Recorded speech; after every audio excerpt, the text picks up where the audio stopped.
am thinking about the 8,860 feet of solid rock above me, over 1.5 miles of earth.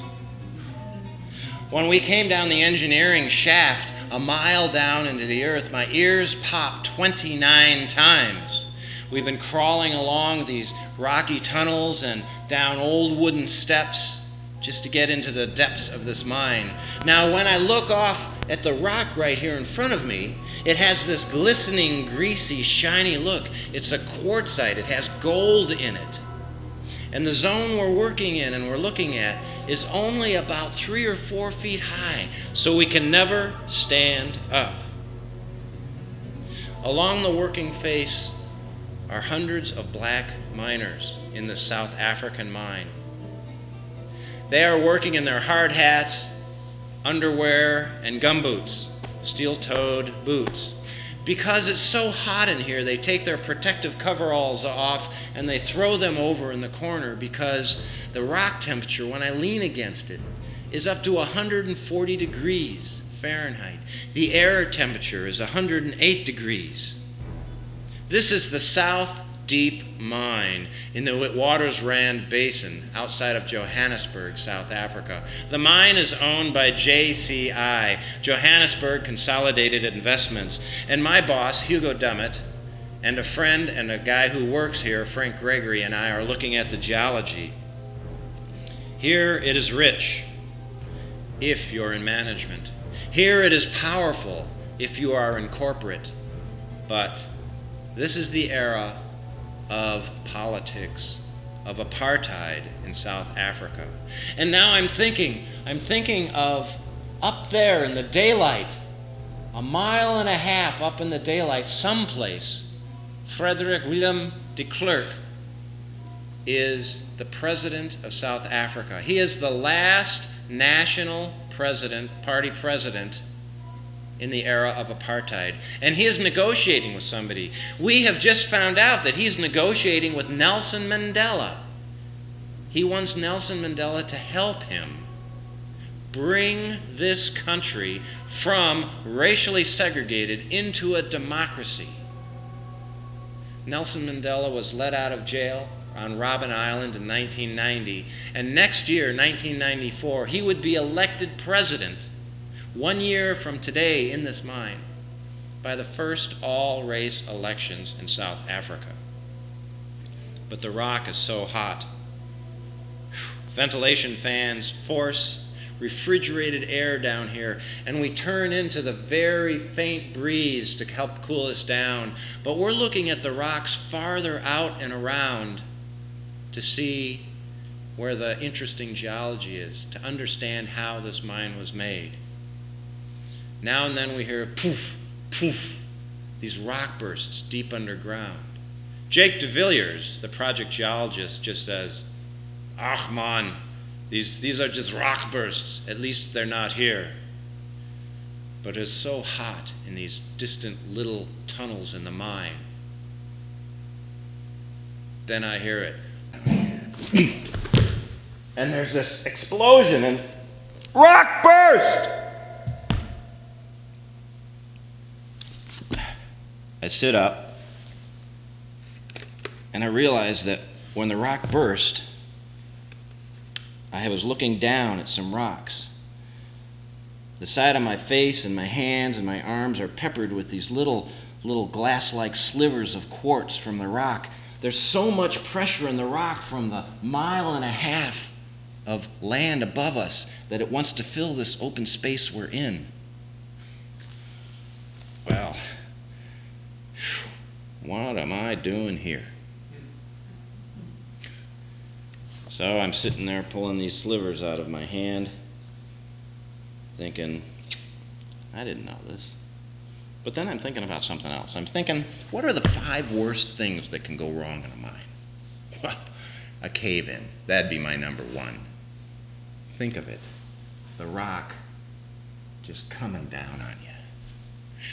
Maybe even worse is if the rock closes off your exit and you can't get out. These mines have a lot of explosions and fire. That's my number 2. That's bad. That's bad. And I think flooding would be pretty bad. Yeah, I'd say flooding is number 3.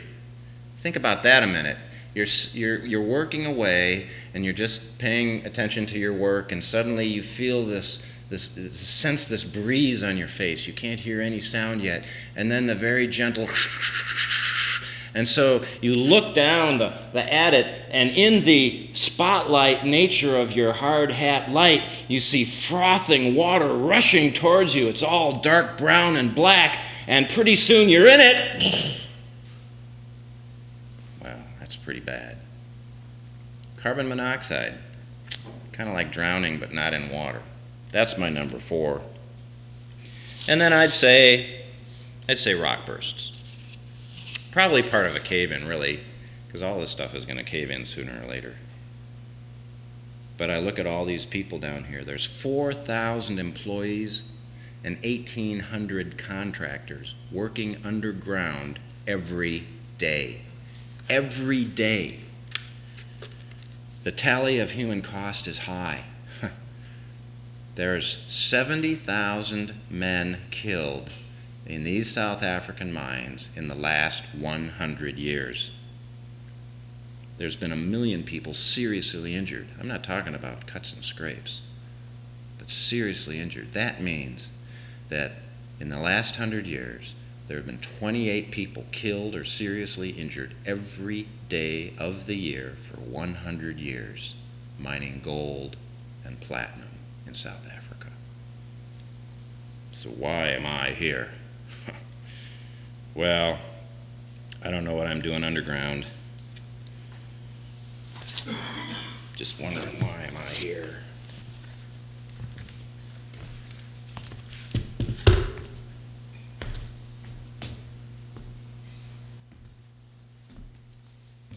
Well, college zinged by. You know how it does. I studied geology, and I got out of geology optimist, an idealist, and all this kind of stuff. I wanted to dig dinosaurs. I was going to be a paleontologist, so I get out there. I know every single dinosaur that has ever been found, and I've even found a couple, and I'm thinking, this will be a lot of fun. What a great career. People will come and visit me in the field to see the Triceratops skeleton I just found. And there's no jobs. Okay? I like volcanoes. Volcanoes are cool.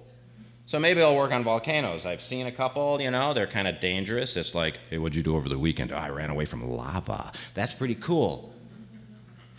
No jobs. So there's this new field called environmental geology. And I thought, well, maybe I'll work in that. New field, no jobs. So I cast my resume to the winds, and it lands on the desk of a mining company. And they say, you can identify rocks. That's good enough. Come and work for us. So I go work for them, and it's a blast. Now, I'm an environmentalist, so going into the mining field is kind of almost traumatic. We have a little family discussion. My parents disown me for a couple of days. Things like this. My mom, when she sends me letters up to the mine, always puts environmental stickers all over the envelope, and the secretary says, here's a letter from that person again. But it's paying the bills, and I'm learning a lot about rocks. And I also realize when you're in mining, you're on the inside, and you can affect change that you didn't know you could affect. My quest is to understand how the earth works. But in reality, I'm just trying to find daylight. I just want to understand the big understand. The roller coaster leaves the platform.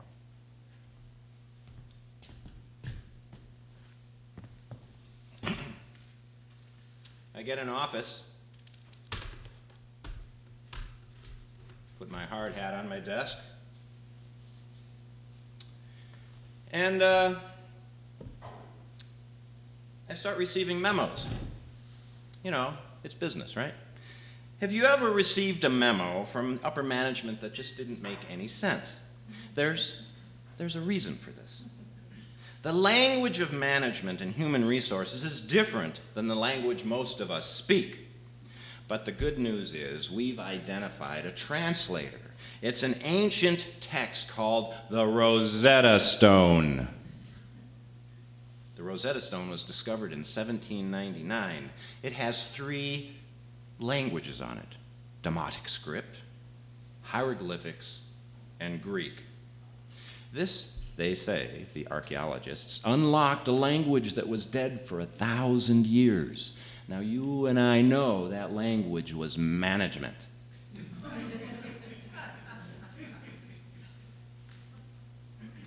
When they translated the Rosetta Stone, they found words like glorious and pious and in charge and civilized and beloved and generous and taking care of the citizenry, things like that. That sounds like management to me.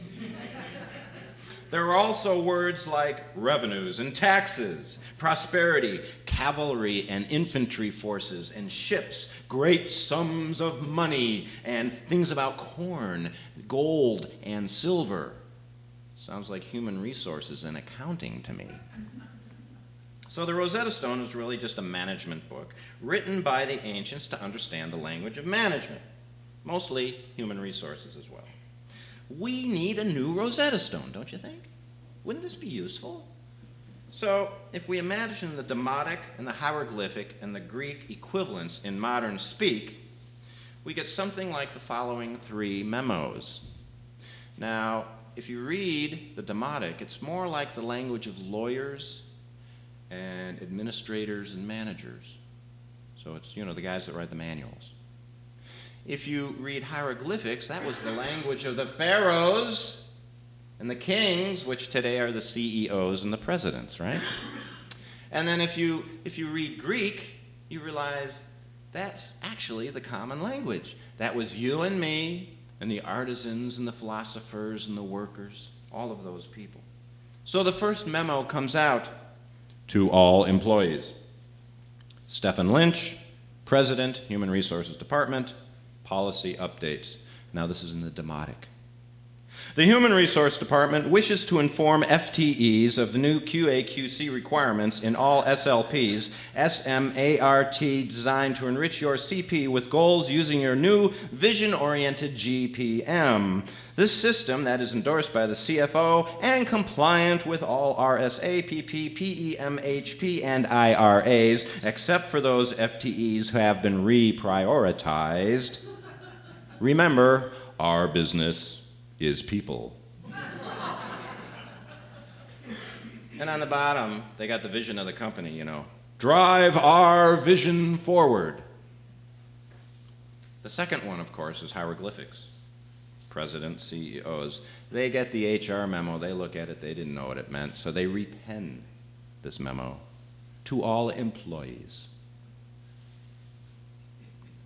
Rudy Pendleton, CFO, driving the mission forward is the subject matter. As we embark on a new fiscal year, it is important to convey to all of you how much we value the time and energy you give to fulfill our mission of greater profits and our vision to innovate and improve and build better what we already build and sell.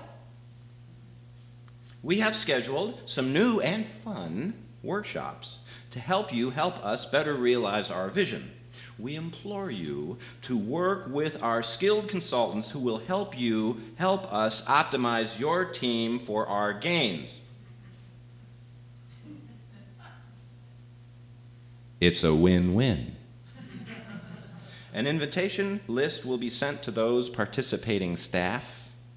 The good folks in human resources will make every effort to ensure that your retirement benefits remain safe and sound. Remember, our business needs people. Drive our vision forward.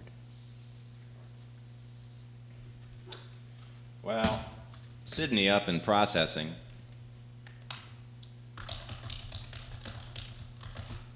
I got an email from him. He's just read the Demotic and the hieroglyphic, and he sends out something to all of us down here in the lower echelons. This is an email to Jean, Ann, Matthew, Mandy, Shane, and Jacob from Sydney up in processing. Subject, uh-oh, heads up again. Hi guys, what's up? Just a heads up on the latest memo chatter. Did you hear we have more team building stuff to attend?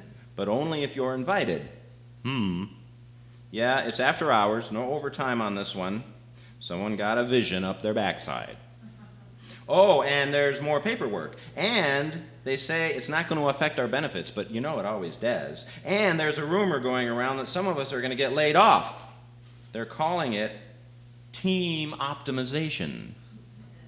The consultant is the guy that they've hired on who wrote that leadership book they passed around last year, the guy that loves to downsize organizations.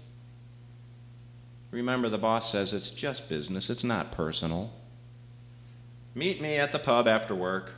This requires many beers and discussions about resume preparation. Then he has drive our vision forward on the bottom, but then he's handwritten in towards the cliff.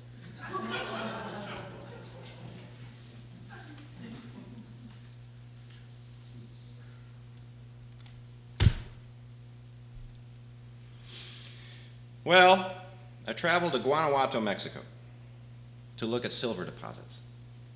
It is a dry landscape, well over 6,000 feet, and the land is peppered with cactus and Joshua trees, and it's a hot, dry pastel color of a buena vista of yellows and browns and reds and tans and things like that in these rolling hills. The town of Guanajuato is marvelous. It wraps around this huge eroded fault block mountain, and the roads just wander on down into and through town like that. There are these 2- and 3-story ancient buildings with steel-railed balconies. The stucco white houses and the less common colors of earthen red and green and pink and sometimes almost a gaudy pastel blue are all catching the vision as I look into town. The streets are narrow, only 1 car thick, because they've been designed for donkeys 200 and 300 years ago. Huge ornate castle-like churches abound in the town, and there's this bronze statue of a conquistador.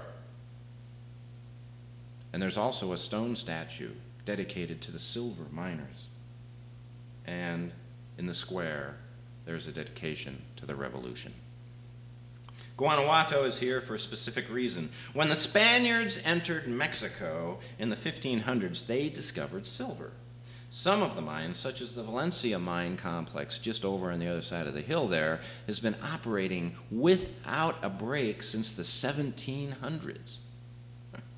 I find the silver shop in town, this little hole-in-the-wall shop, and I go in and I get talking to the guy. He's got really thick glasses, and he's working the silver very carefully into little crosses and into little bits of earrings and pendants and stuff like that, and little tiny silver animals. And he says that there's this prospect just outside of town a ways that a family is operating. It's a small-scale family-run mine. I should go up and look at it. Now, when we find these kind of things, we call them grassroots properties. They're things that nobody's really looked at before. Well, later on, I drive up there and walk over the hills to the mine workings. And the Mexican miners are all in a good mood. There's much talking and laughing under the hot summer Mexican sun. This is a homemade silver mine.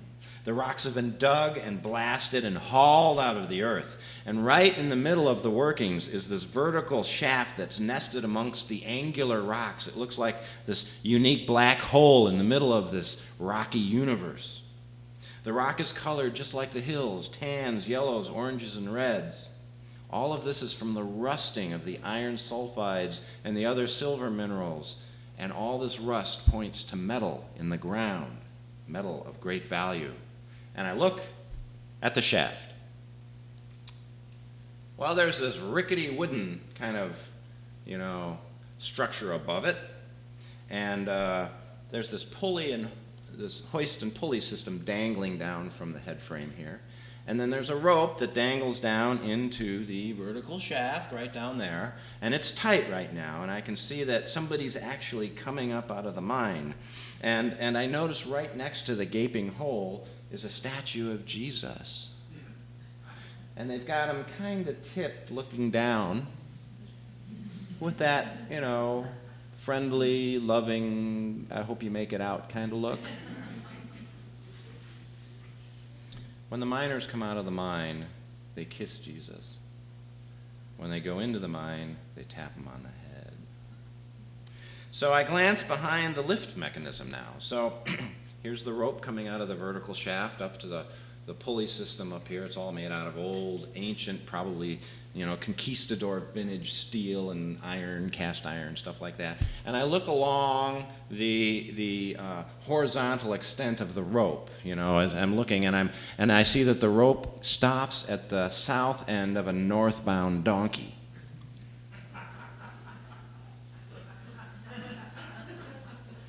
There's a boy behind the donkey hitting it with a stick, and the miner comes up. All the family, friends grab him and pull him out of a bucket. He's just sitting in a bucket on top of a bunch of silver ore.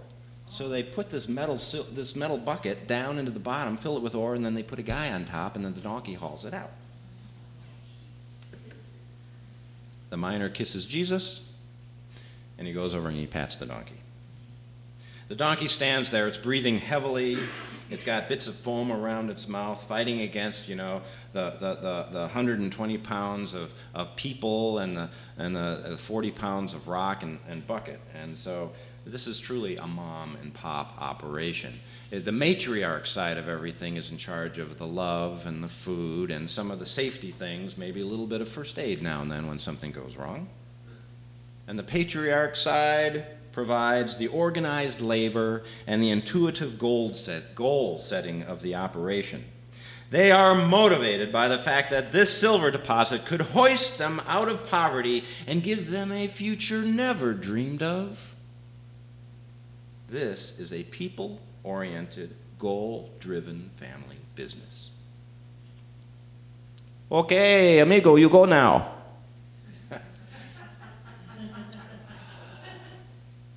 Gotta clean my own. Amigo, you go now.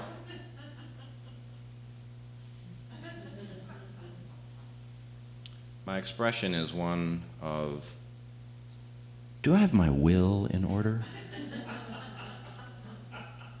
Okay. So I grab the rope,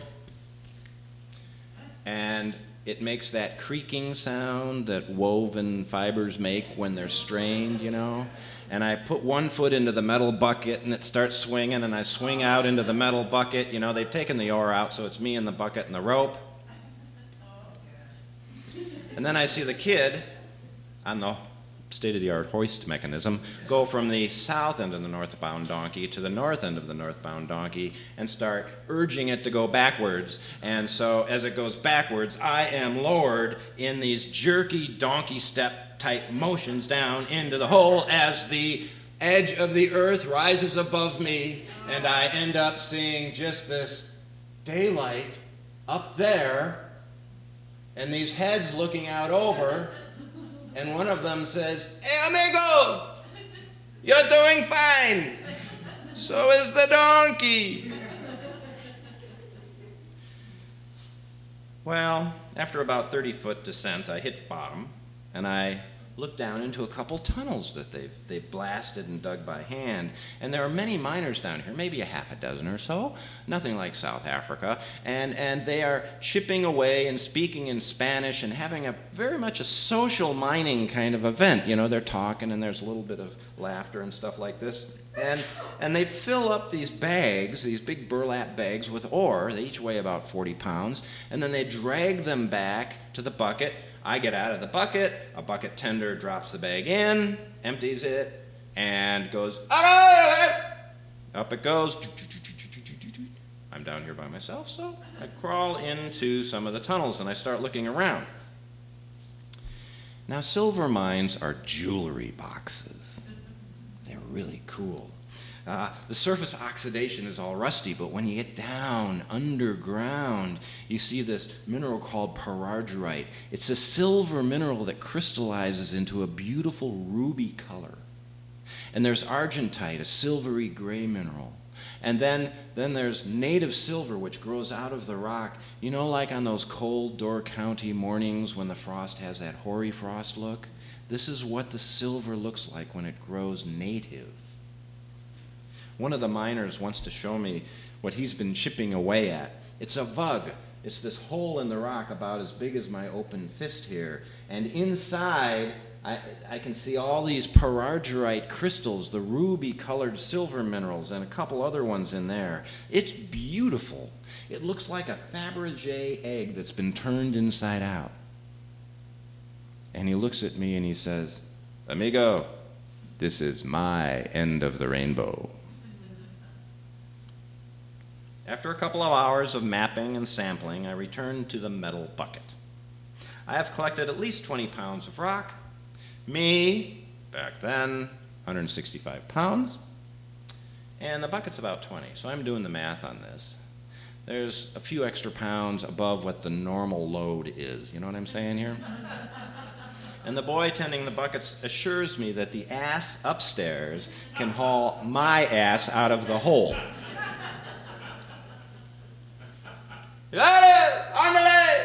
I hear braying off in some remote universe distance up in the daylight.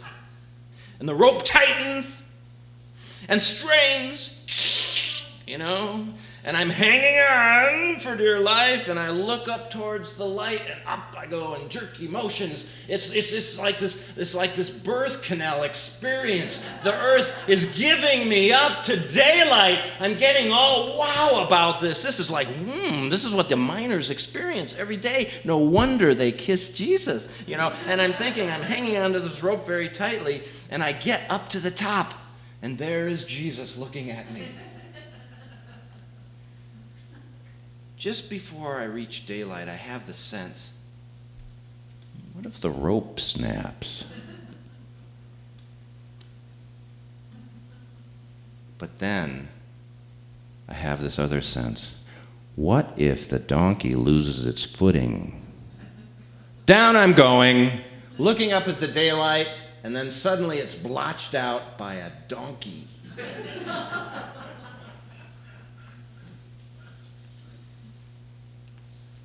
Being crushed in a mine by a donkey wasn't even in my top 5 worst things that could happen in a mine. Well, I made it out of the mine. I patted Jesus on the head and I kissed the ass goodbye. Now, the roller coaster gains speed. I get a job with an Australian-based, huge global corporation looking for minerals. It's one of the largest mining companies in the world. And every year, the Human Resource Department, aka HR, would send out a skills form to fill out. Like, what have you learned that year? Did you learn anything? And if you did, what is it? And then we can put it into the list of the other 50,000 employees in the company, and, you know, maybe you'll pop up and say, that guy knows how to do that. Let's move him over there. So, hello? Hello?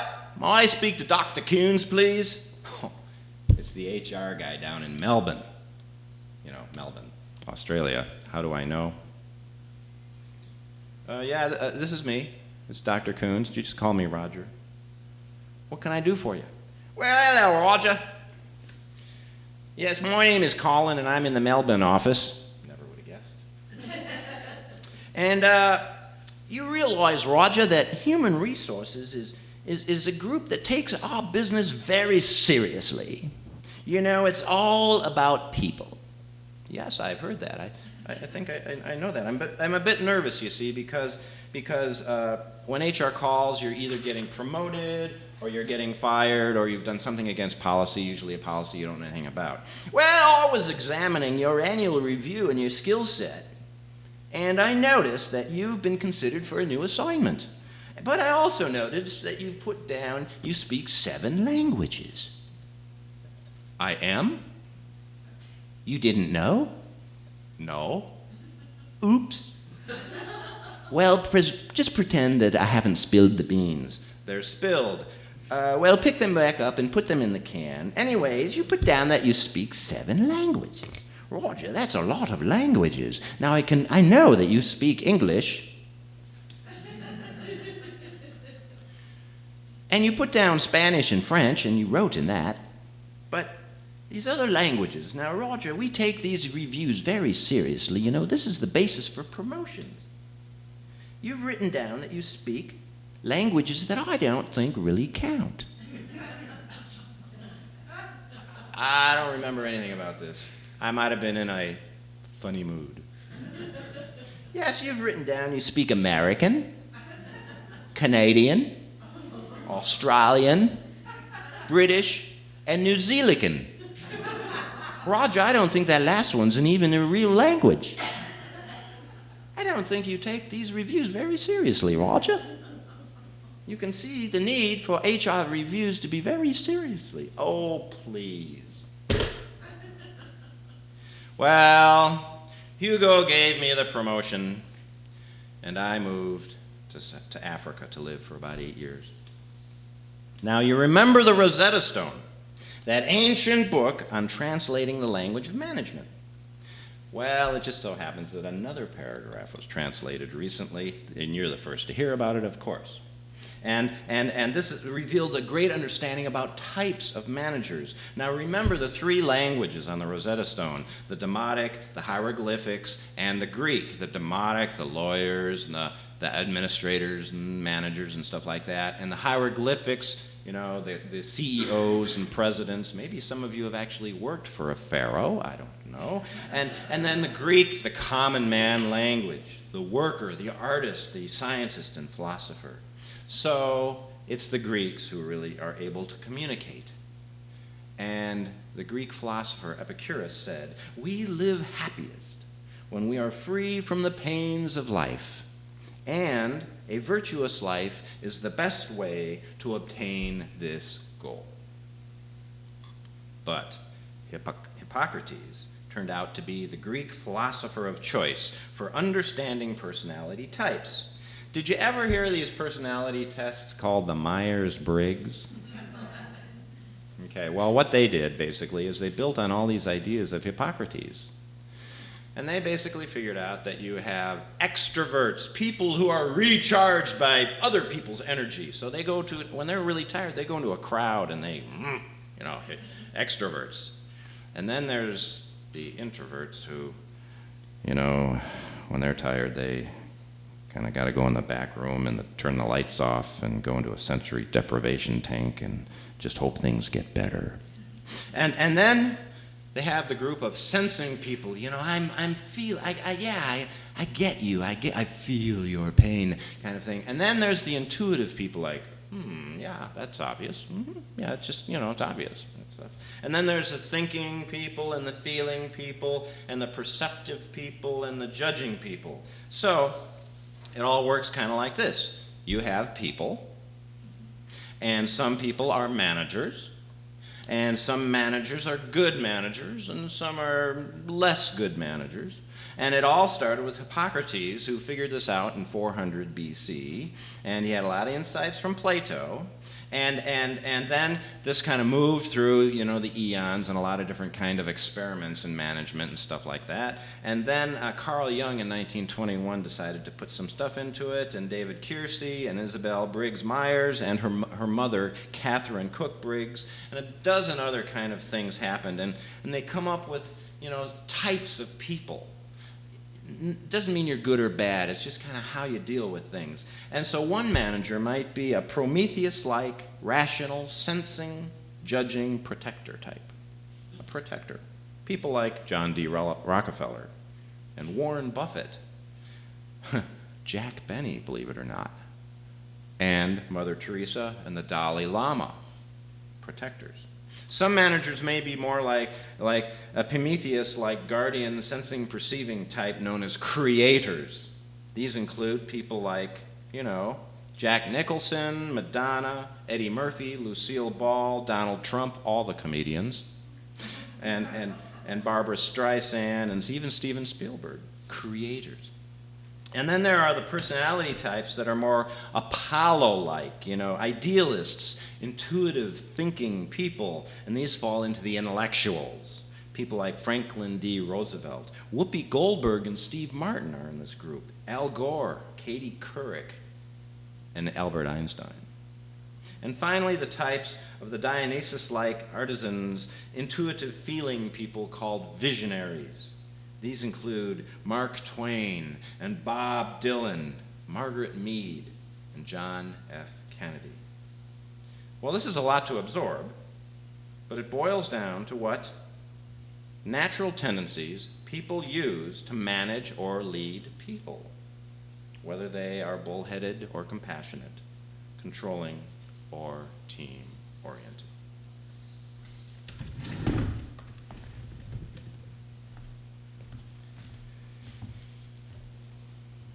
At night, the jets come into Caracas like cars through a toll booth during rush hour.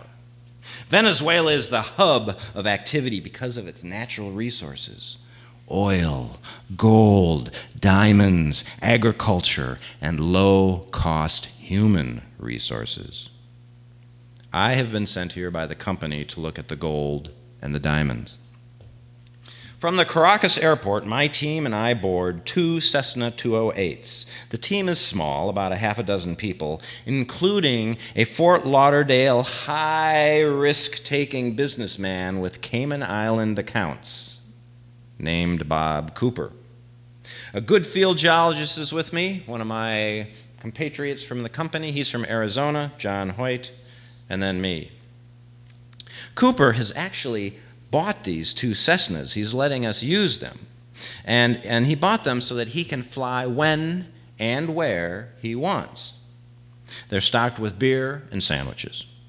And as we taxi to the runway, I see this row of private planes, some of which people are getting out of, people that are in black suits and sunglasses to shade the sun from their eyes and maybe their identities, and they're getting into private black limos, and they all have black briefcases and bodyguards. We fly south from Caracas to Caquera, past the coastal mountains, and over the flat mid-interior of Venezuela. We fly above the meandering Orinoco River, and the flat terrain becomes hilly and hummocky. Upon landing in Caracara, we book rooms at the Hotel Miami for the night. Dinner is local fish, pabon, with yucca tuber and some Venezuelan polar beer. One of Bob Cooper's geologists joins us and drops 2 small leather pouches on the table in front of me at dinner. Well, I open one, and I pour the contents out into a coffee saucer. There is 120 carats of diamonds, uncut. The second bag, I do the same. 150 grains of gold. Bob leans to me and says, "These are from the Guanayamo placers. I want to show you them." Good way to get somebody's attention.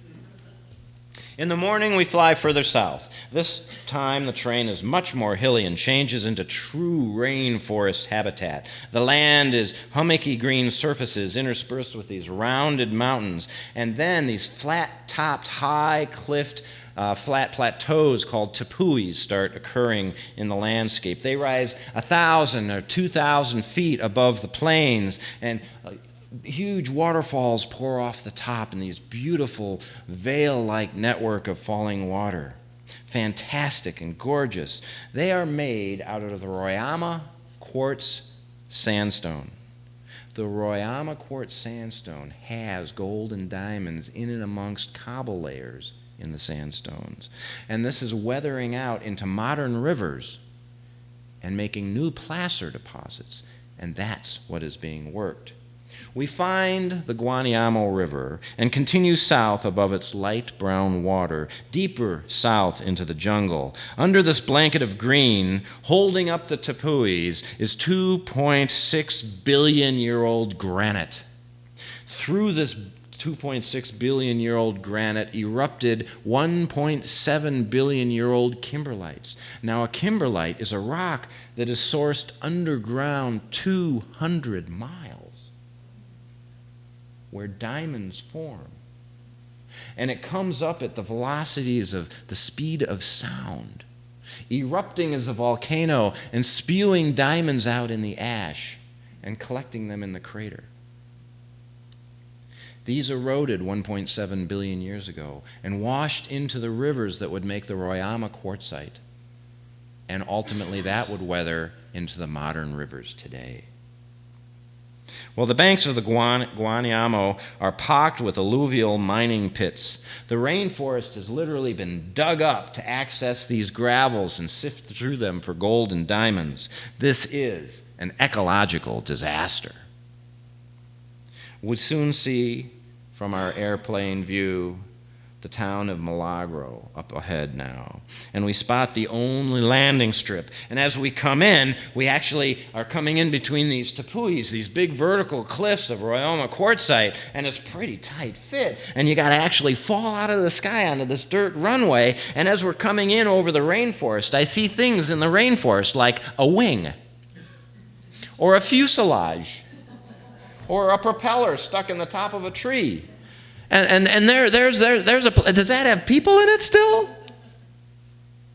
Well, we come down and we hit that dirt landing field, and the pilot slams on the brakes, and we slam into the harnesses that keep us in the seats, and we come to a sudden stop. We are in Milagro, which means the miracle. You bet. The mining towns established along the river include Milagro, La Salvacion, the Salvation, and then Coralaquita, which is probably named after somebody's daughter. These towns are cluttered, poor, hungry places with ad hoc tin shacks made from flattening out 55-gallon fuel drums. The atmosphere is humid and vibrating with Latin music. The main street is potholed and crowded with open-air bars and dirty cafes, mining supply shops, grocery stores, beauty parlors, and gold and diamond buyers. Like every fifth building, you see compra oro, gold, e diamante, diamond. Posters depicting Jesus are tacked to the walls, upon which are leaning, scantily clad, and not so attractive prostitutes. Telephone wires and power lines from the montage form this montage across the tops of the roofs that seem to pull the town together, but the town is really held together with mud. Mud is everywhere. And in the city center, in the very square of the village, is Simon Bolivar, the hero. This is a frontier town in every sense of the word. Bob Cooper leans towards me as we get out of the aircraft, and he says, Roger, now, every woman you see from now on is a prostitute, and every man you see from now on is a pirate. I look at Bob and I say, and you? He gets this Cayman Island account look on his face. Oh yeah, all the pirates are rich. Oh yeah. The next few days are spent along the banks of the river looking at gold and diamond workings. And the operations are thus.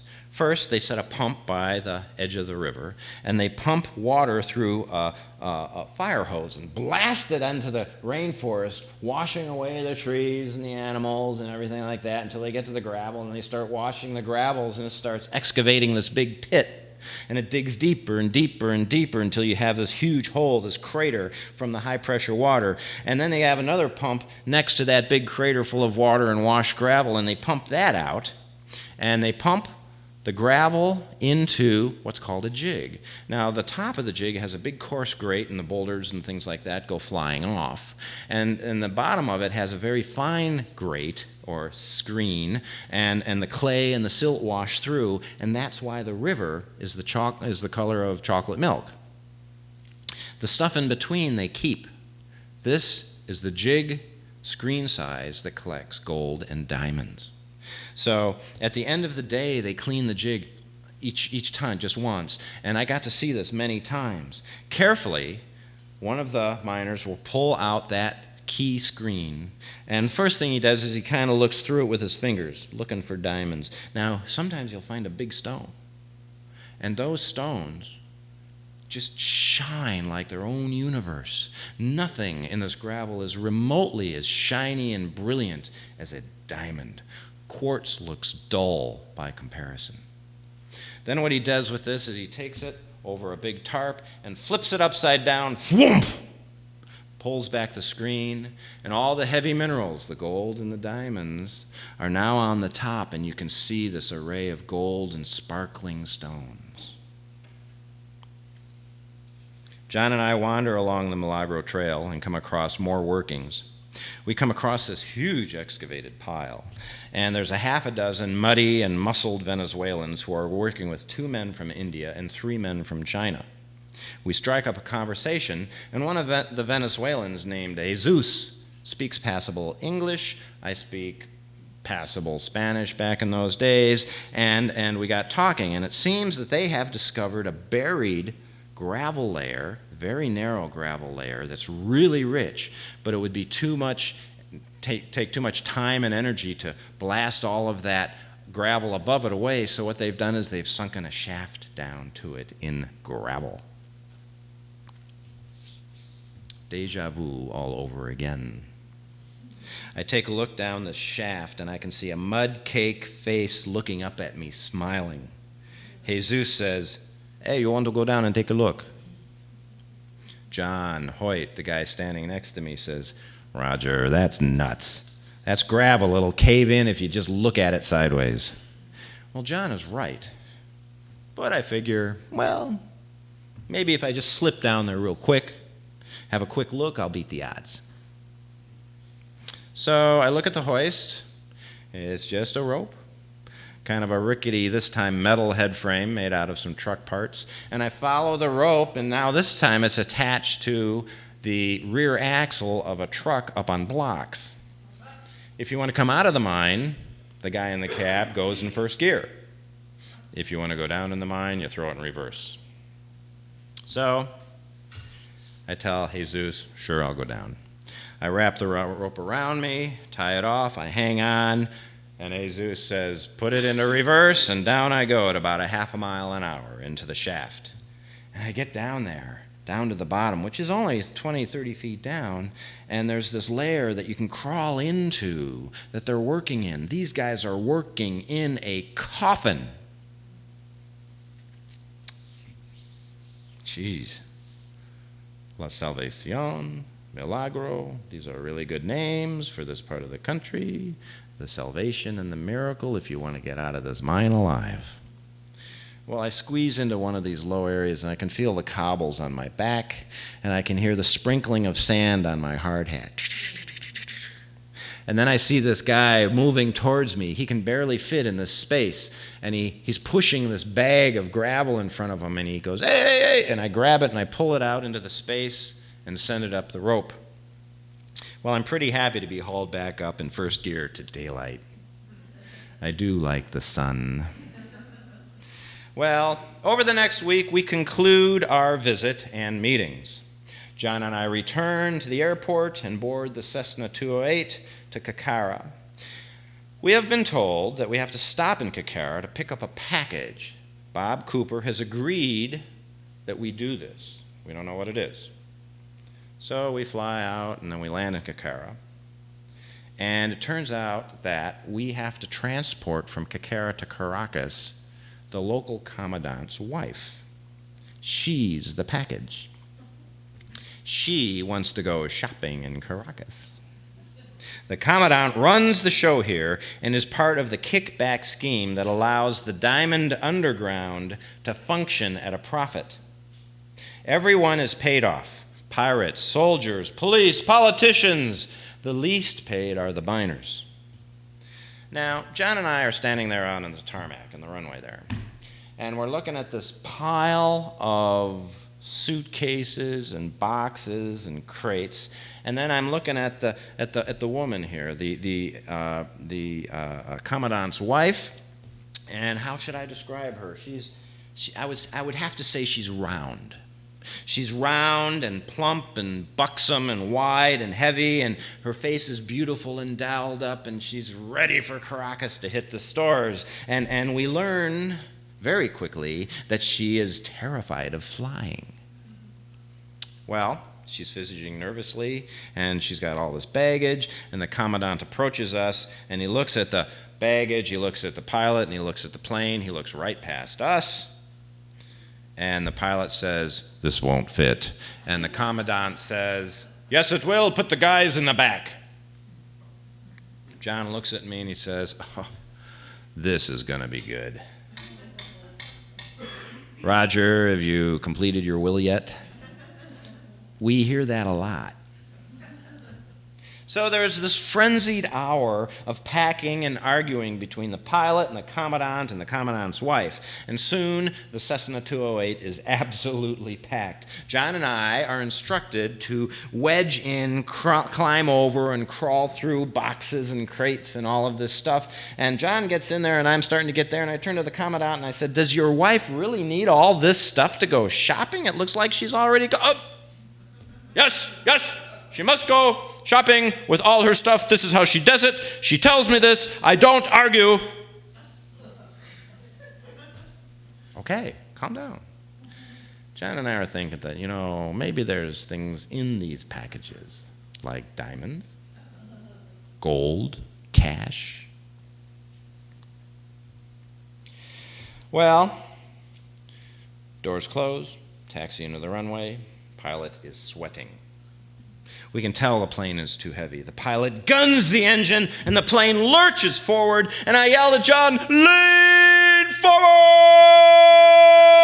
And the runway is eaten up by the increasing speed of the plane. Soon the dirt runway gives way to weeds and bumps and garbage, and we're still not in the air. And the pilot is gritting his teeth, and the fat commandant's wife is screaming and crossing herself, and her boobs are bouncing up and down, and we're zooming through things and taking off pieces of vegetation. John sees us, he shakes his head, he's just focused ahead, and we're wheeling the plane into the air. We're up an inch, yes! We're up 2 inches, yes! And then 6, and the vegetation is being shredded. We're making new runway. The landing gear, I'm worried, is going to be torn off. The runway is now behind us. We're off in this field, and I can see there's nothing in front of us. And pretty soon, whoof, we're off into this air, and the whole runway is dropped off into a cliff, and there's nothing below us, and we're dropping. And the pilot, yeah! And the commandant's wife, whoa! And John is, whoa! And finally he pulls back on the yoke harder, superhuman strength, and we finally start leveling off. Just at that moment, the commandant's wife with her manicured nails makes a fist and slugs the pilot in the shoulder. Oh, and I say, "Don't do that! Not good! Not good!" We level off.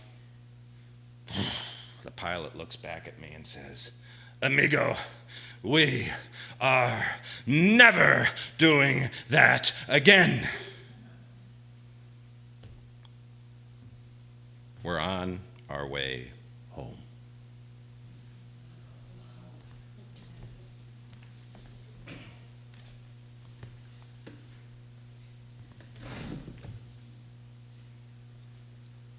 He is a man of peace. He is a man of forgiveness.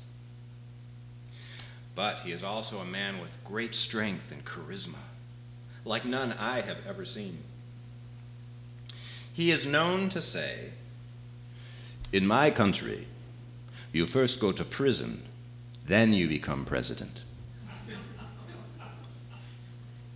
I wonder what it would be like to work for this guy. Nelson Mandela is at an informal gathering in Cape Town. I am here because of my involvement with the Southern African Economic Summits, and I've helped advise a committee regarding mining and environmental policies. There's a great need to make environmental policies more strict and the mining laws more equitable and universal. I am at the time the general manager of Africa and the Mediterranean for one of the world's largest mining companies. But upon meeting Nelson Mandela, I realized that the roads I have taken, the troubles that I have put up with, and the dangers I might have faced are nothing but dust under his boots. I am humbled and filled with hope by this charismatic and wise man. The president is in Cape Town preparing to speak tomorrow to the South African Parliament. I heard it's going to be an informal gathering tonight over at one of the well-known historic hotels. And so I impulsively drove to the hotel, and this impromptu meeting was in March of 1999. It was just a couple of months before the end of his presidency. Because Mandela was about to retire as president, he had joked early in the year at the World Economic Forum. He said, "If anyone should see an old man by the side of the road carrying a placard saying, 'No job, no money, new wife, big family,' please give a thought." The scale of President Mandela's tasks and accomplishments boggles my mind.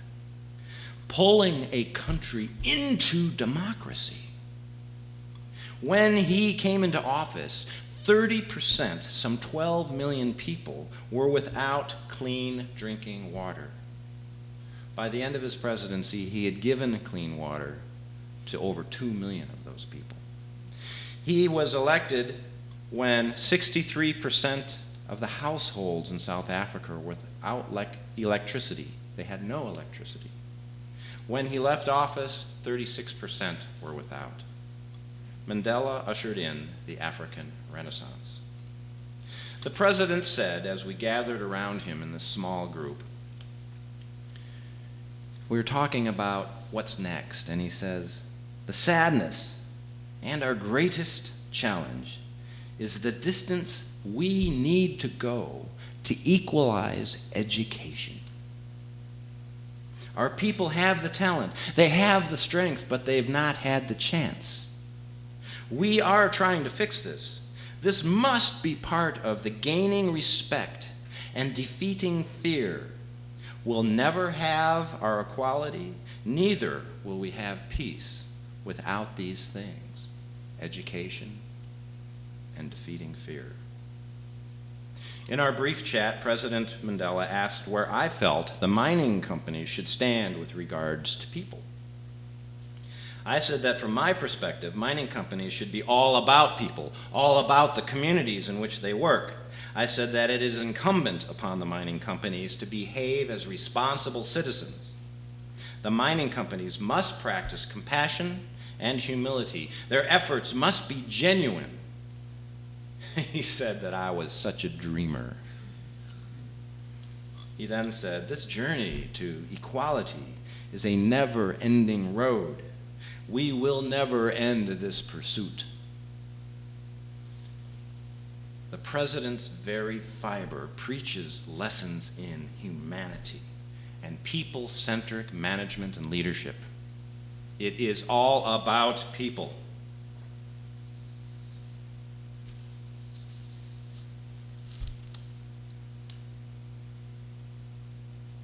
I can hear drumming off in the distance.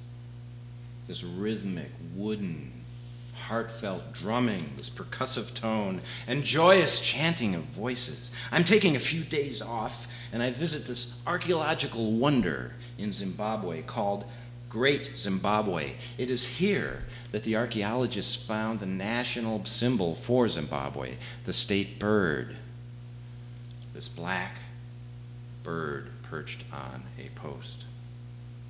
But work calls. I have to drive back to Harare. I am working with a lanky, loud, perhaps brilliant British mining engineer who lives in Johannesburg, South Africa, works in Zimbabwe, and sometimes goes home to London. His name is Steve Godden. And I'm also working with an introverted, sardonic, introspective Canadian geologist named Wayne Hugel. He's one of my favorite guys. And we are here to assess a platinum and palladium deposit known as the Great Dyke of Zimbabwe. previously known as Rhodesia. Rhodesia. Rhodesia was named for the aggressive king's agent, Cecil Rhodes, who claimed this land by standing high on a rock and saying, "I claim everything I can see from horizon to horizon in the name of the king." He didn't ask what all the people standing around looking at this guy thought of him saying this when they've been living there for a millennium. Well, Cecil Rhodes' management style in the Myers-Briggs context is known as the field marshal style. Wayne, Steve, and I are renting a farmhouse outside the small town of Salou, west of the capital city of Harare, from a Portuguese colonial-rooted family. Andy Ferreira is the farmer's name. He grows the country's most lucrative crop, tobacco.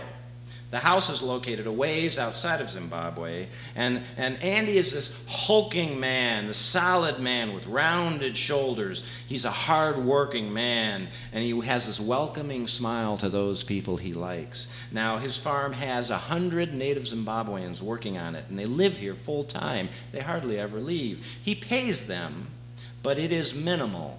It is survival.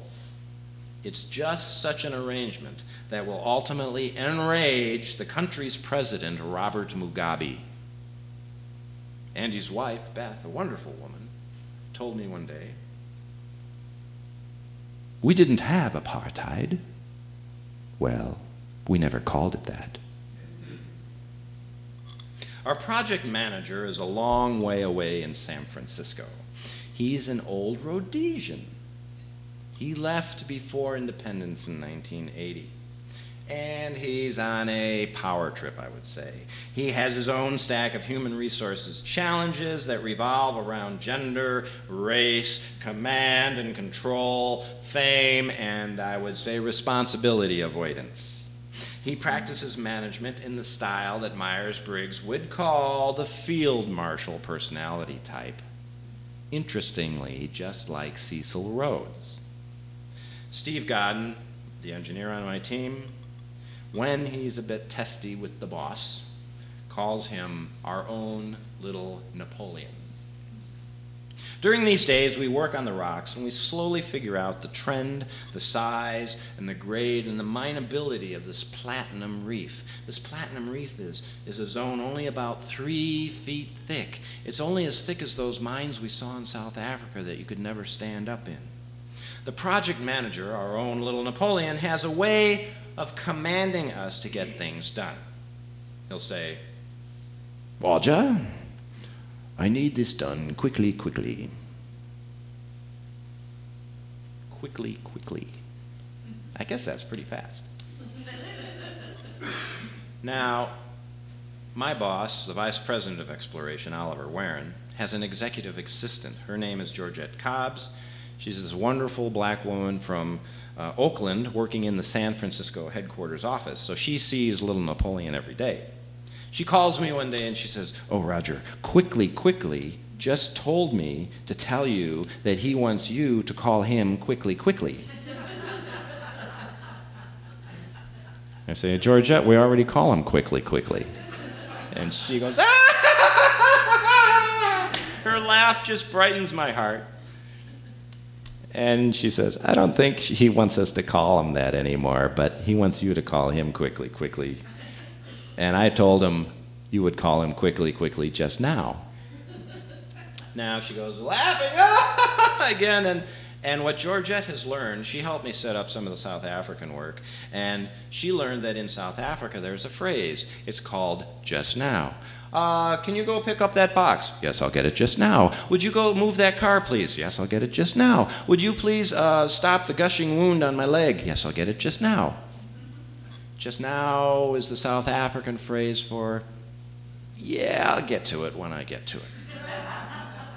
And what Georgette learned working with geologists who work in scales of time on the order of millions of years, and when we say just now, don't wait up. Don't wait up. So she's been using just now whenever quickly says quickly. Well, I call the boss. He tells me to prepare for a meeting in San Francisco in a month or so, and that meeting is supposed to be a presentation meeting where I present all of our findings. He wants me to prepare a report and make an actual beautiful PowerPoint presentation that he can use. He said it must be done quickly, and so that we can lay out the underground development plan and start blasting rock and moving ore. Okay, reasonable request. A couple of weeks go by and the work continues, and the findings are pointing to more and more difficulty. Wayne, Hugo, Steve, Godden, and myself are finding problems. We're finding that the rock mechanics tell us that this is going to be a very dangerous mine. This mine can cave in. Remember my first big worry working underground? Caving in. Okay, and we also start realizing as we interview people and get to know the Zimbabweans that there's a problem there also. We find from some reports that in some business sectors over half of the people have AIDS. We find that the attrition rate in some businesses is they lose people every year because of this, which means we will have to be dealing with that tragedy in these families and retraining programs. A human resource nightmare. Meanwhile, Robert Mugabe is ruling Zimbabwe as an autocrat, as a dictator. He spouts rhetoric about the good of the people, but then he suppresses the press, he steals money from the national coffers, and he terrorizes anybody who runs against him for the office.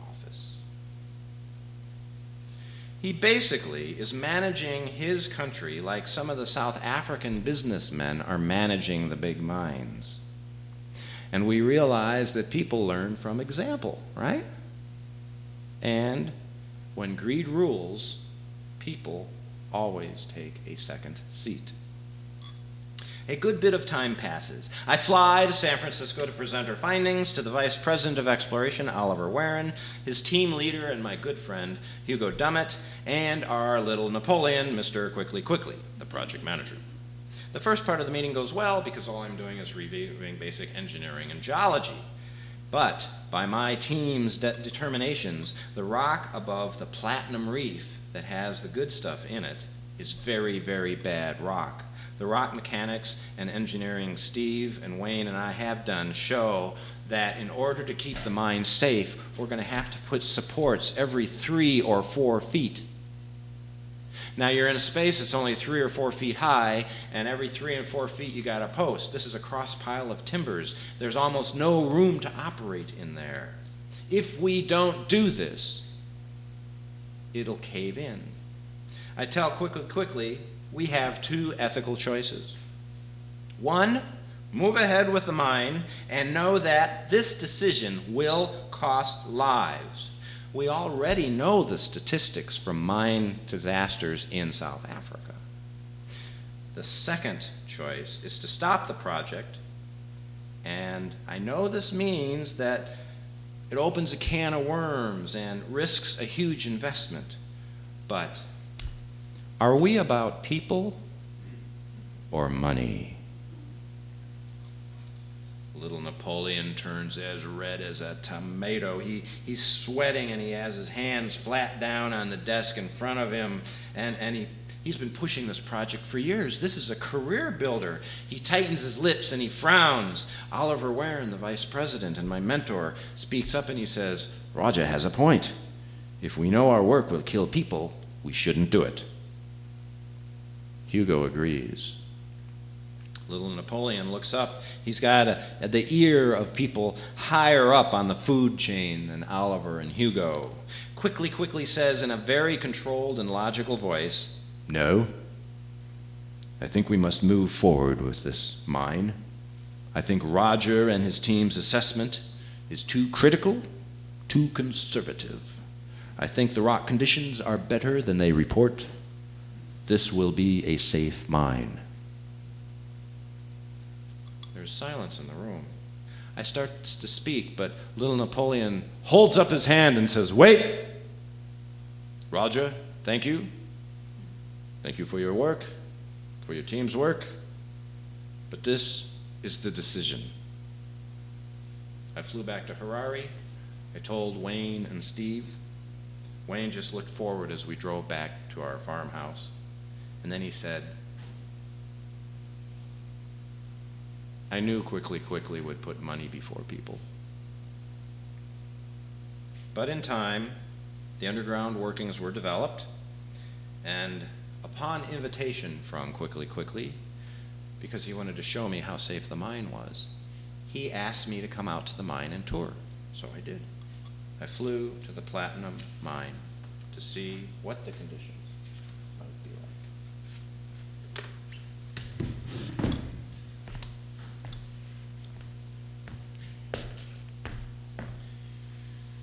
Yeah, it's only about 3 feet in here.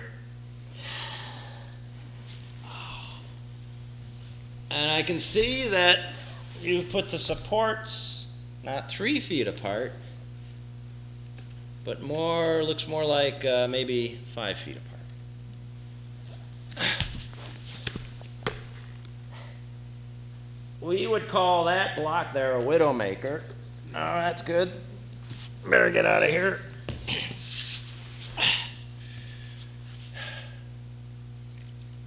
Doesn't look good. I spent about a day looking around underground. 2 days later, a 3-ton block of rock fell on a young miner. He was killed instantly. He had a beautiful wife in town, just married, about a year or two ago. He had a wonderful infant daughter. He had taken this job because it was hope for financial security and a future. He could send his kids to school, something that very few got to do. I told our little Napoleon that we had killed this man. The main concern that Wayne and Steve and I had came true.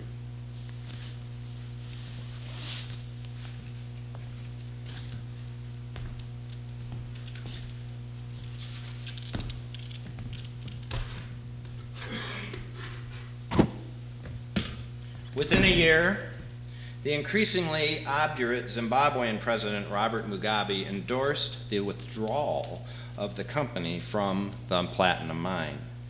The way this works is the company sells all of its share to a Zimbabwean partner for a paltry $3 million. They have invested almost $700 million in this project, and they sell it for $3 million. In May of 1998, I was at the World Economic Forum in Windhoek, Namibia. Before the session started, I was sitting at one of the round tables, and I came in first. There were empty seats. And a moment later, a group of men came in and sat in these seats, and I looked up, and in front of me is President Robert Mugabe of Zimbabwe. His lined, dark face is moist from the heat of the day, and he is wearing a traditional patterned robe and hat. And he looks at me, then he looks at my name tag, and then he notices the name of the company. Ah! I know your company. Yes, it is a good decision of your company to consider to leave the mine. Many people will take back what is the people's, what is ours, what is not yours. The days of foreign control of our resources in our country are over. They are at an end. I introduce myself. And I say, but even if the mine were safe and you close it, who benefits? It is better to keep this from your company than to share it with your company. Well, I say, at least it'll be closed because it's not a safe mine. We have many miners. He leaves it at that. It's not personal, it's just business.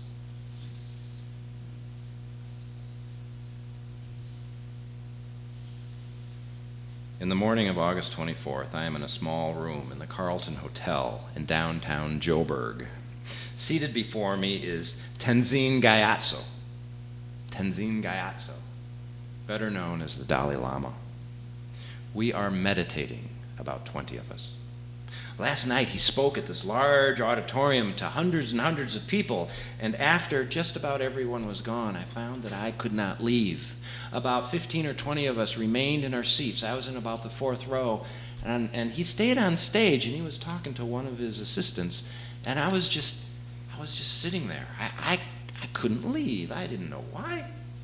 And I noticed that there were some other people that just felt the need to stay there. And the Dalai Lama looked up and saw us, and he motioned us down to the stage. And we came onto the stage, and we gathered around him. And he says to somebody, "Why are you here? Why are you still here?" The person didn't have an answer. He looks at me and he says, "And why are you here?"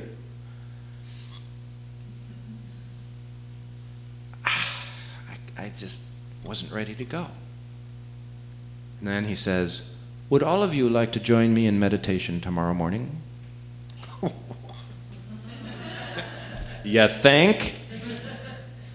So we go down to his hotel, the Carlton Hotel, down in the financial district of downtown Johannesburg. This is like one of the most dangerous places on earth at that time. I mean, there's gunfire, and there's homeless people, there's crime, there's all sorts of problems down there. And in the middle of all this chaos is this peaceful little universe.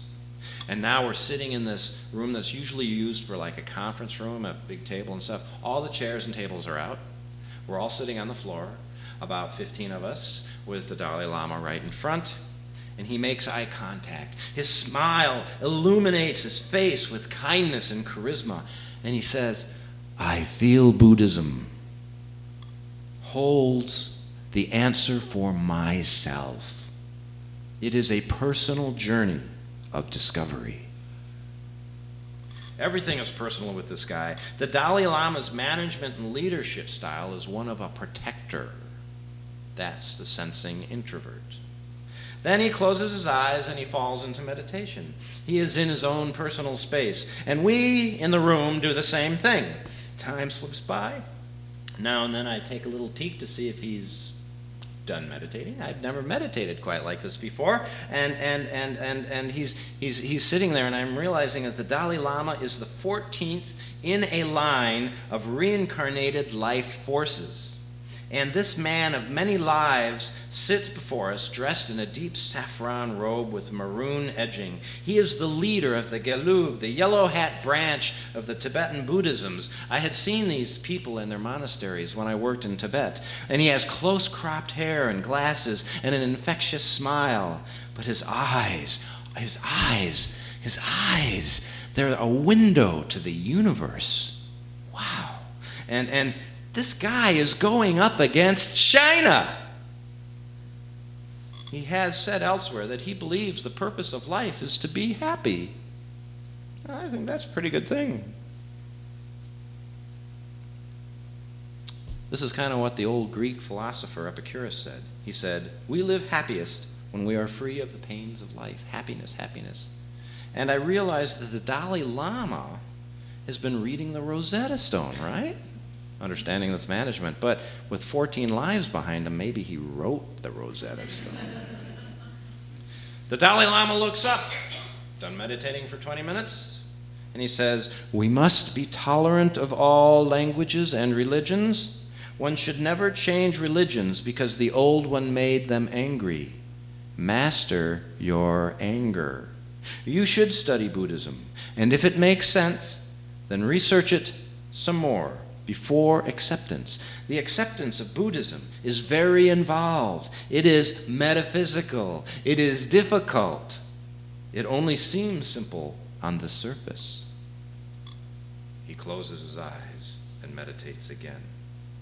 I find myself focusing on how I deal with anger. What am I angry about? I am angry about managers, the genre.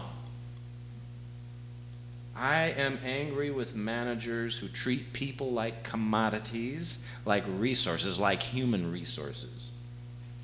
The Dalai Lama looks up after 20 minutes of meditating, and he says, I strive to find out the why of the what. It is very messy.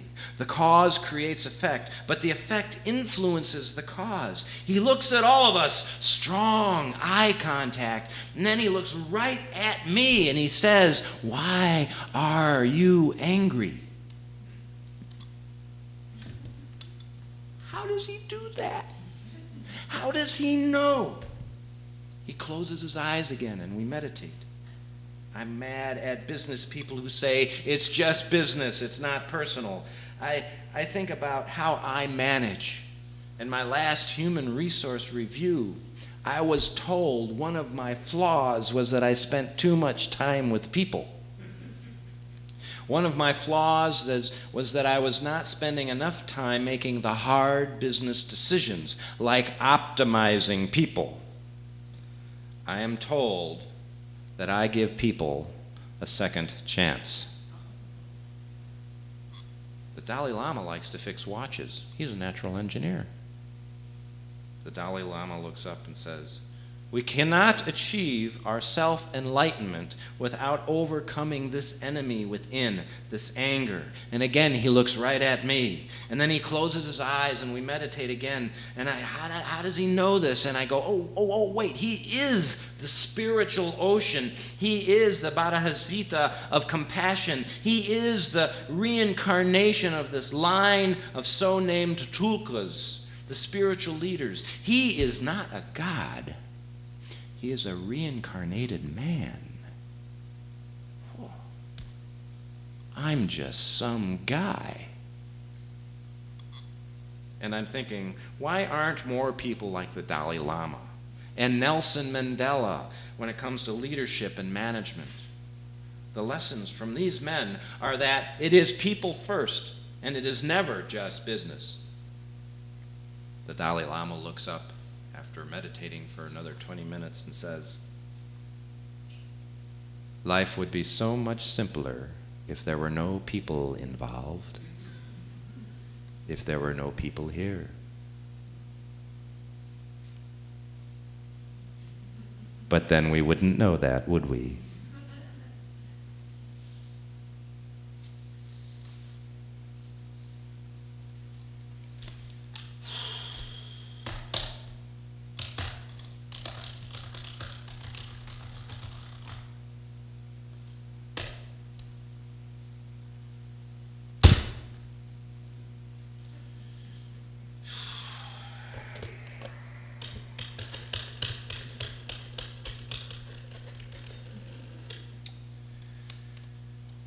Yeah. Let me put you on speakerphone. Hello, this is the help desk, technical help desk. Can I help you? Yeah. My computer's not working again. I gave you that repair number, 3752-6B7916-2, sub 6C, form B7, subform L, subform, I can't read it. You got that? Yes, I am looking at this now, and you are? This is Roger up in the Philadelphia office, and my computer doesn't work. Thanking you very much for calling. It is very nice to have you here on the phone, and I am helping you. Okay, my computer's not working. What should I do? It is time for you to reboot your computer. I did that. It didn't happen. Oh, no, just reboot the computer. That will fix it. I said, no, I've rebooted. Who am I speaking to? Oh, my name is Bob. Hi, Bob. My screen's freaking out, and program's crashed. Oh, yes. Very common problem. All you need to do is reboot the computer. Bob, it's not really...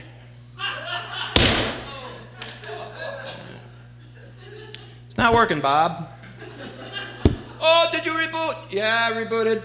It's not really working. Okay, then maybe you check the defense line in the computer for viruses. Bob, it says that the viruses, there aren't any. Everything's fine. It's all updated, current, recent, stuff like that. Oh, I am telling you, that's very good news.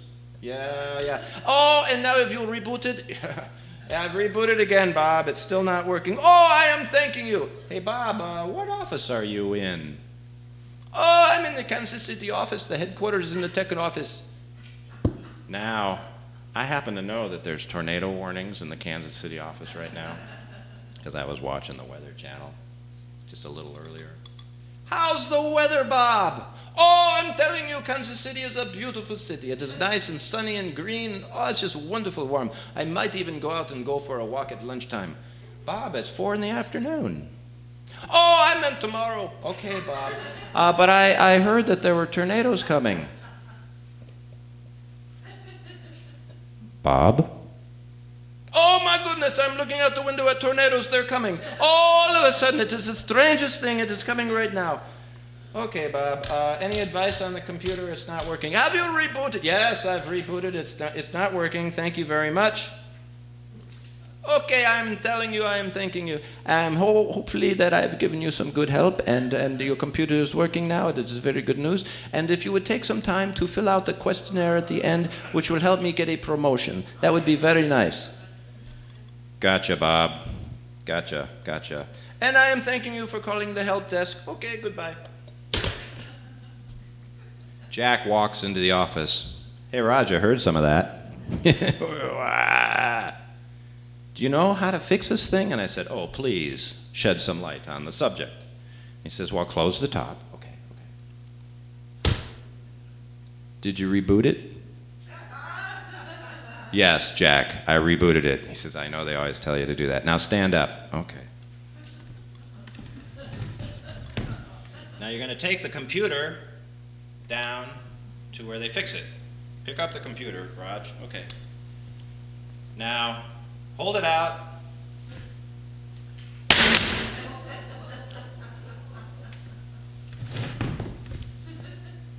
Roger, does the computer work? No, Jack, it's broken. And he says, imagine that. You need a new computer. Now you know how to fix the computers in this company. So when the next one doesn't work, all you got to do is fix it, and you'll get a new one. Well, the company has been thinking about reorganizing again. And a series of memos come out. Now, I keep a journal.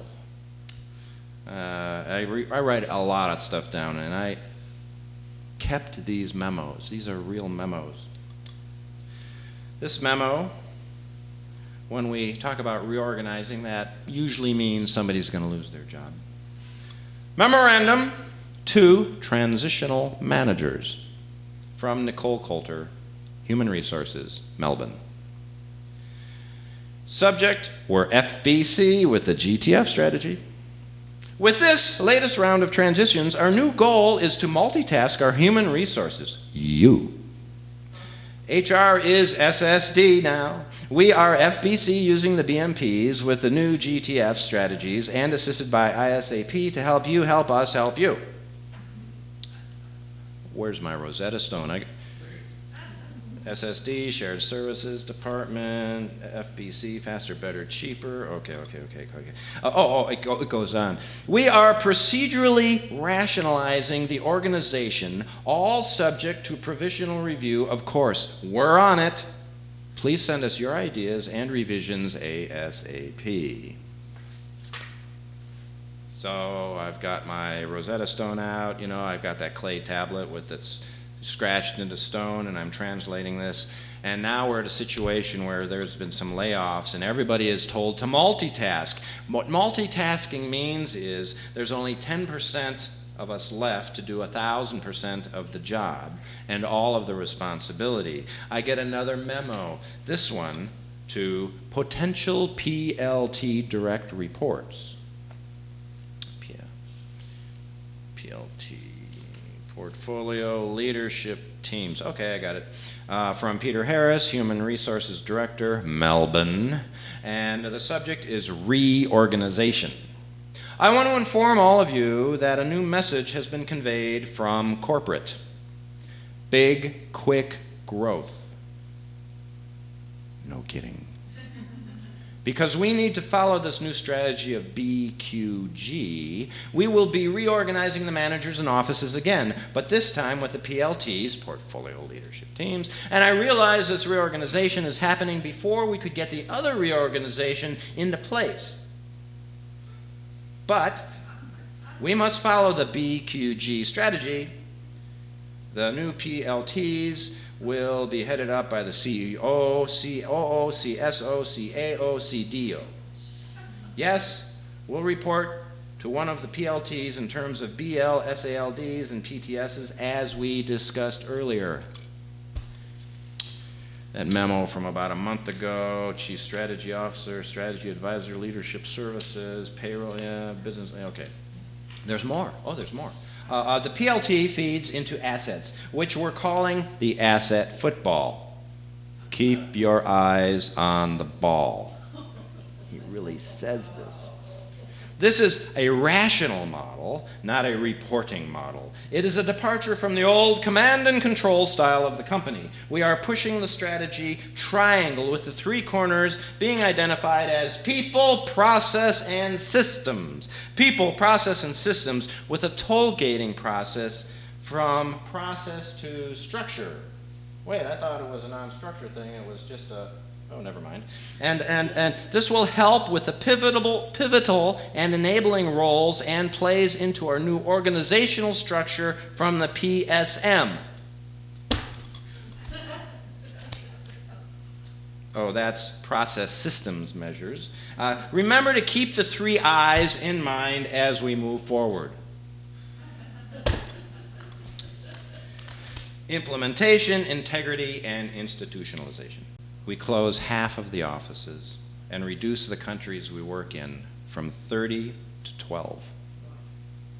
After the decision of what staff members got laid off and what offices would be closed from our command central in San Francisco, Hugo, my boss, just wandered off by himself. None of the managers that were all gathered in that room making these horrible decisions felt like they wanted to be around anybody. We all split up. No common dinner. No circling of the wagons. Just us all going away. The team had fragmented. The leadership had failed. And I walked through San Francisco alone. And I realized we are all so close to being homeless.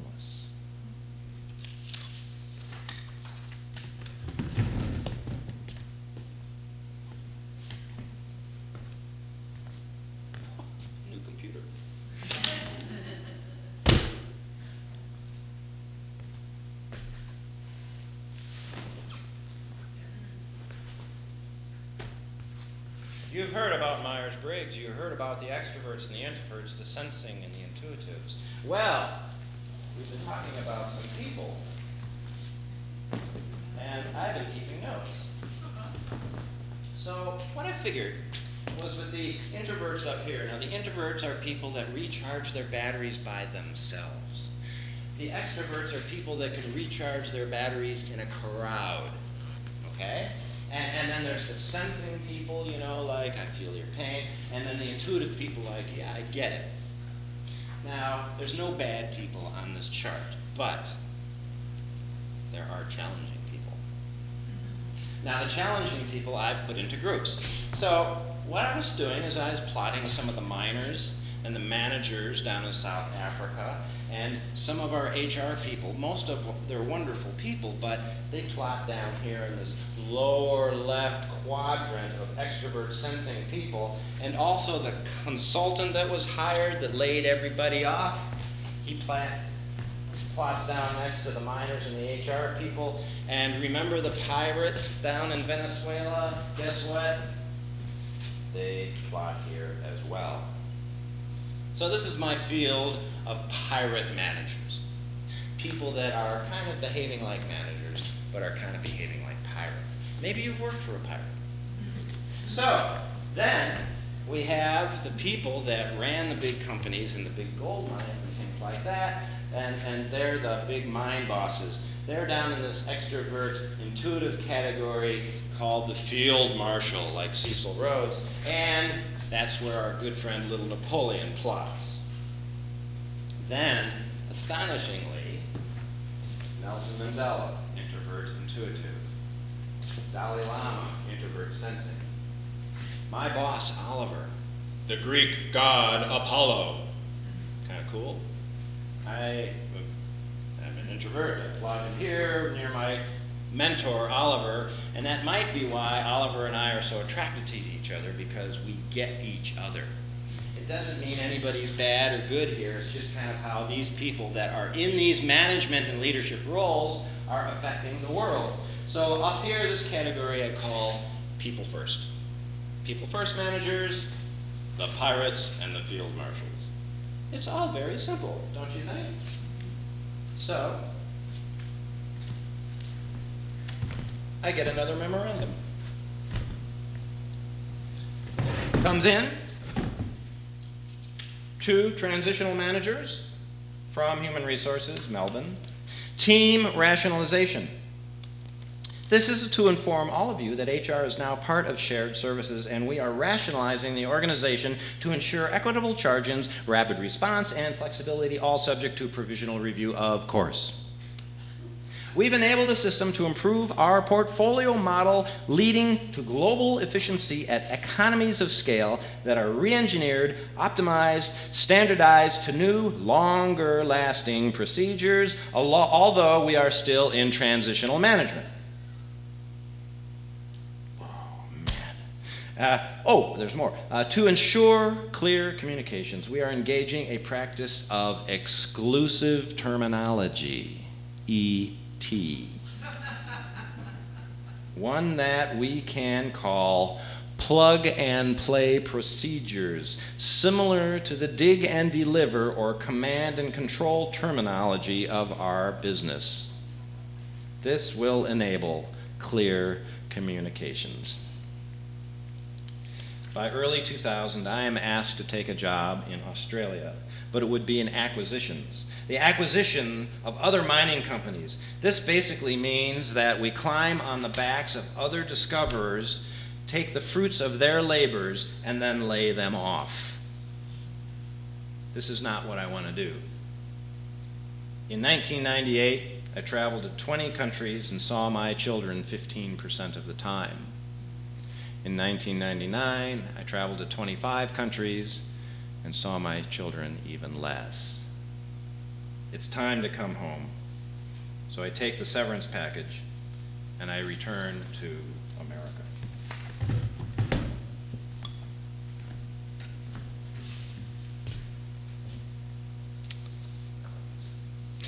Gonna pose a question to you.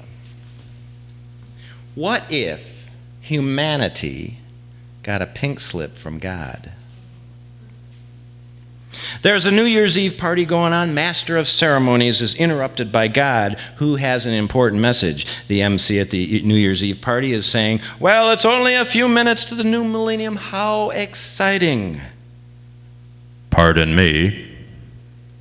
Yeah, we're kind of busy down here. Yeah, we're kind of busy up here too. I've been watching things and been noticing that there has been a lot of corporate downsizing going on, and I think it's time to look at the human race. You know, kind of an efficiency thing. Oh, what exactly are you saying? I'm saying your budget has been cut. What budget? Your budget. Humanity's budget. That's it, finito, done, nada. The human race is laid off, retrenched, downsized, right-sized, optimized, whatever you want to call it. Go write a self-help book. Can't I get some kind of an extension on this thing? No. No can do, buckaroo. It's a corporate thing. I've conducted the Egon Zehnder 360 reviews. Humanity doesn't pass muster. I got an angel investor here who's really worried our cloud computing group is in trouble, and we've got our own devils and demons to muster and deal with, and we've got this majority thing going here that we're going to go with, and it's to lay off humanity. It's not personal. It's just business.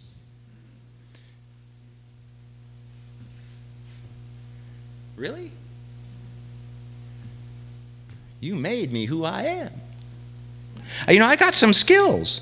You might need consultants. I can be your consultant. I can organize stuff. I got people skills. I can do things, career value. I got intellectual capital, hands-on experience. Plenty of angels up here sitting on their wings watching the Nature Channel. I don't need any more consultants. Besides, they cost money. But this isn't fair. We've all worked so hard. Deal with it. Write that self-help book I told you about. But why is this happening? One word, market. Show me the money. You folks don't produce. You just reproduce and consume and throw stuff away. Not the same thing. You consume instead of generate profits and revenue. Hey, we're nearly bankrupt up here. Expenses have gone through the heavens. Time for minimization. Well, at least I get some kind of retrenchment package or something, right? Some benefits. No, not in the plan, not in the budget. Besides, once I lay you off, there are no more jobs. There's no more nothing. And you're on your own. I wonder where God would plot on the Myers-Briggs diagram. Well, I started a few companies, a music company, Music to Ears, a sustainability company, Sustain Audit, all these little small co's and family co's and things like this. And a couple clients signed on, and sometimes I notice that without that big corporate banner behind me, they kind of expect you to work for free. You don't have the overhead. Hey, work for free. But one client is a mining company called Phoenix Mining. How poetic is that? Rising out of the ashes.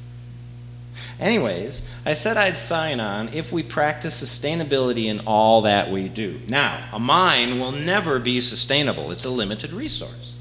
But what we can do is apply sustainability to how we manage that resource. Sustainability means that we do so by improving the community we live and work in. We do so by improving the environment, and we do so in an economically reasonable, positive way. They said yes. One of my first tasks was to map a gold property in Nevada, and no kidding, it's called the Lucky Boy. There's some underground workings that I need to map, and they were dug by unrealistically optimistic, headstrong, safety unaware, extroverting, sensing people who are also known as wild-assed prospectors. They fall into the pirate category over here, and it's within this environment that I'm going underground again. Oh, there's a little more around the middle, and there's a little less of that devil may care attitude. So I'm underground, and I can see that I came down this shaft, again, rappelling down a rope this time. I'm on the bottom. I can see some pretty good gold and silver ore lying around. The roof or the back of the adits and the tunnels that they've done are kind of like a rabbit warren, a bunch of these holes following the gold. They all look pretty bad, like they could cave in, so I'm quiet and colorful, and I get into this mode like I did when I was younger, and I start thinking about, I wonder how far down they went. So I keep working down. I walk down these old wooden ladders and crawl along these tunnels, and I finally get down to the very bottom. And I sit there in the dust and on the rocks, and I look down at the very lowest level that's probably only a few hundred feet underground. And I see the prospector's joke. The prospector that got down there last has taken a $5 poker chip from the MGM Grand Hotel in Las Vegas and placed it at the bottom. When you're working with pirates and field marshals, underground, everything is a crapshoot.